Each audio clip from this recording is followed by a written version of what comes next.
देवर्षि नारद ने पृथ्वी पर विचरण करते हुए कलयुग की विभिन्न प्रकार की विषमताओं को देखते हुए लोगों में मौजूद लोभ मोह अहंकार विभिन्न प्रकार की विसंगतियों को देखते हुए वे जब वृंदावन में यमुना नदी के तट से जा रहे थे तो उन्होंने एक युवा स्त्री को देखा जो विलाप कर रही थी, दुखित थी, व्यथित थी। और साथ ही उसके दो वृद्ध से लगने वाले पुरुष थे जो जोर जोर से सांस ले रहे थे और बड़े रुग्ण से, बीमार से मालूम हो रहे थे। उन्होंने ये दृश्य देखा तो उसके पास गए। युवा स्त्री ने उनको देखकर प्रणाम किया, उनका आशीर्वाद लिया और कहा कि हे महात्मा जी, देवर्षि नारद, आप इस समस्या से मुझे निजात दिलाइए, इस परेशानी से मुझे निजात दिलाइए। उन्होंने पूछा, आप कौन हैं? तो उस स्त्री ने कहा, अहम भक्ति रीति ख्याता इमो में तनयो मतौ। मैं देवी भक्ति हूँ, मैं भक्ति हूँ और ये मेरे दो पुत्र हैं। अहम भक्ति रीति ख्याता इमो में तनयो मतौ ज्ञान वैराग्य नामानो काल योगेन जर्जरो। ये मेरे दो पुत्र हैं, ज्ञान और वैराग्य। मैं भक्ति हूं, ये मेरे दो पुत्र हैं, ज्ञान और वैराग्य, जो काल योग से, समय के फेर से जर्जर हो गए हैं, बीमार हो गए हैं, दुखित हो गए हैं।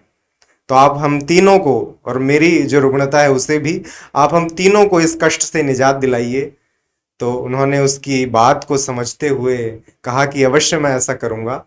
और उन्होंने भक्ति का, क्योंकि भक्ति ने कहा कि मैं द्रविड़ में उपजी, मैं द्रविड़ में उत्पन्न हुई, जैसा हम सब जानते हैं भक्ति द्राविड़ उपजी। तो उसने कहा मैं द्रविड़ क्षेत्र में उत्पन्न हुई, कर्नाटक में पली बढ़ी, महाराष्ट्र में मुझे सम्मान मिला, पर गुजरात आते आते मैं रुग्ण हो गई, बीमार हो गई और वहाँ मैं अंग भंग हो गई, मेरा उतना महत्व नहीं रहा। और जब मैं इस क्षेत्र से आगे होते हुए वृंदावन में आई तो मैंने देखा कि यहाँ जो स्थिति है वो हमारी आप तीनों की देख ही रहे हैं। तो नारद जी ने कहा कि निश्चित रूप से मैं सारी बात जानता हूँ और सतयुग त्रेता द्वापर तीनों में भक्ति का जो महत्व रहा है वो अद्भुत रहा है। यहाँ आपकी जो स्थिति है कि लोग भक्ति तो कर रहे हैं, मतलब इस कलयुग की भी, और वृंदावन में वर्तमान आपकी जो स्थिति है, लोग भक्ति तो कर रहे हैं लेकिन ज्ञान और वैराग्य का अभाव है।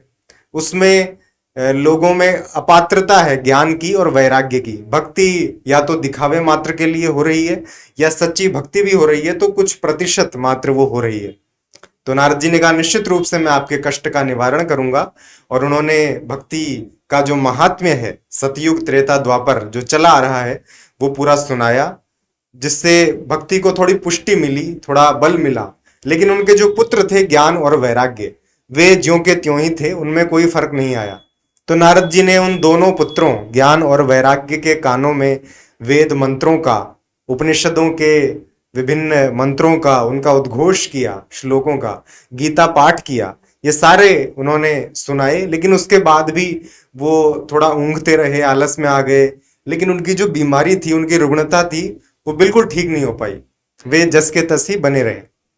नारद जी थोड़े परेशान से हो गए, निराश होने लगे। तो आकाशवाणी हुई कि हे विरक्त शिरोमणि ब्रह्मापुत्र देवर्षि नारद, आप निराश न हो, परेशान न हो, आप निश्चित रूप से कोई श्रेष्ठ साधन इस हेतु कीजिए और इनकी समस्या का निवारण कीजिए।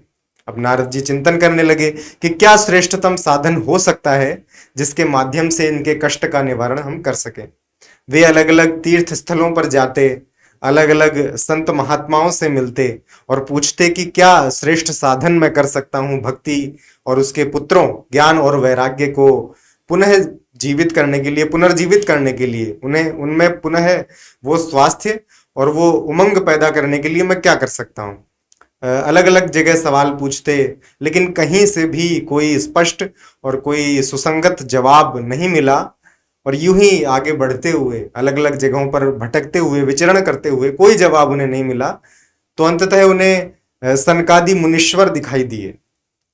सनक, सनंदन, सनातन, सनत कुमार, जो चार सनकादि ऋषि हैं, सनकादि मुनीश्वर उन्हें दिखाई दिए और उन्होंने उनको प्रणाम किया, उन्होंने भी अभिवादन किया।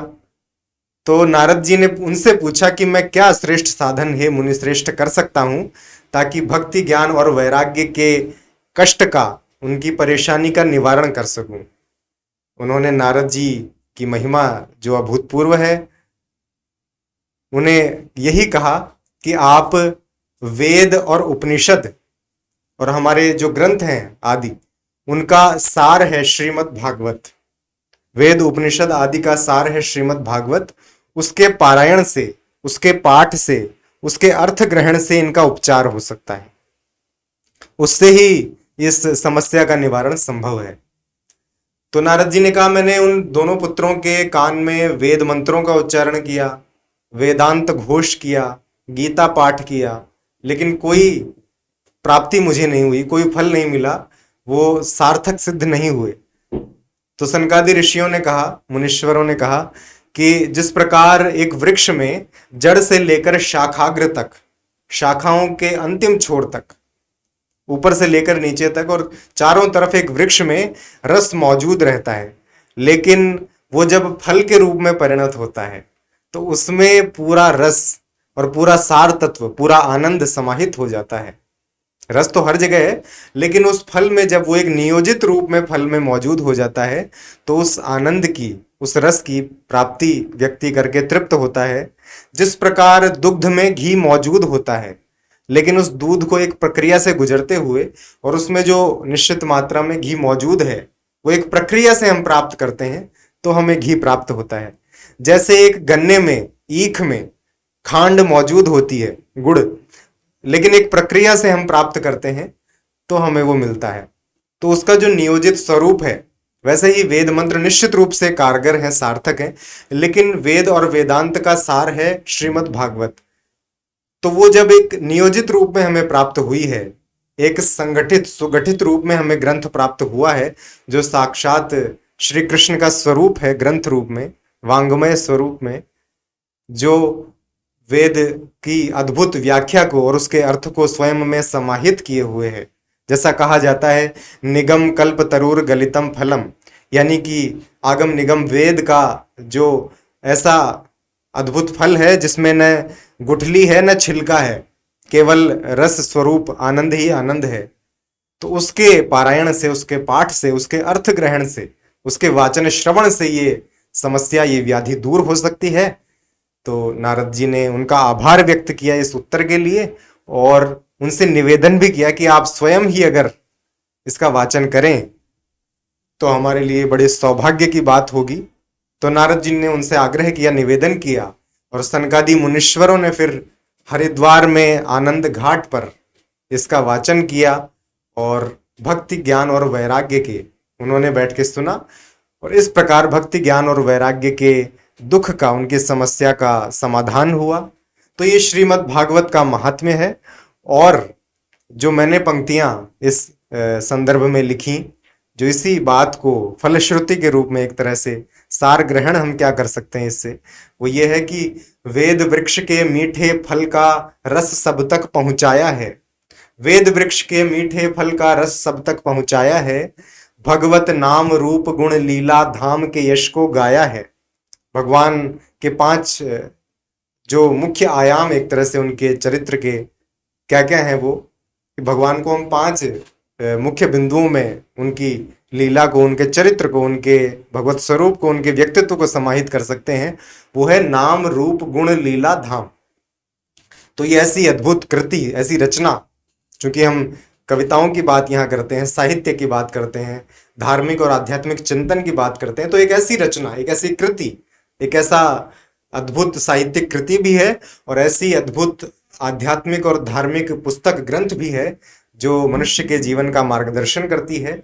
और उसे पूर्णतः समग्रता के साथ अगर एक पुस्तक आप सनातन धर्म में चुनना चाहें जो वर्तमान समय की समस्याओं में भी प्रासंगिक तौर पर आपकी विभिन्न दुविधाओं का निदान करती है, तो वो श्रीमद् भागवत की कथा है, जिसमें अनेकानेक अध्याय हैं, प्रसंग हैं, आख्यान हैं। तो वेद वृक्ष के मीठे फल का रस सब तक पहुंचाया है, भगवत नाम रूप गुण लीला धाम के यश को गाया है, मुनि शुकदेव के मुख से निसृत। जैसे मुनि शुकदेव अनेकानेक वक्ताओं ने अद्भुत रूप से गाया, वेद वृक्ष के मीठे फल का रस सब तक पहुंचाया है, भगवत नाम रूप गुण लीला धाम के यश को गाया है, मुनि शुकदेव के मुख से निःसृत व्यास महामुनि की रचना को, मुनि शुकदेव के मुख से निःसृत व्यास महामुनि की रचना को आओ सब मिलकर दोहराएं, यह दुर्लभ क्षण आया है। तो ये उसके पारायण का, उसके अर्थ ग्रहण का, उसके वाचन और श्रवण का सौभाग्य है। ये मैंने आपसे साझा किया।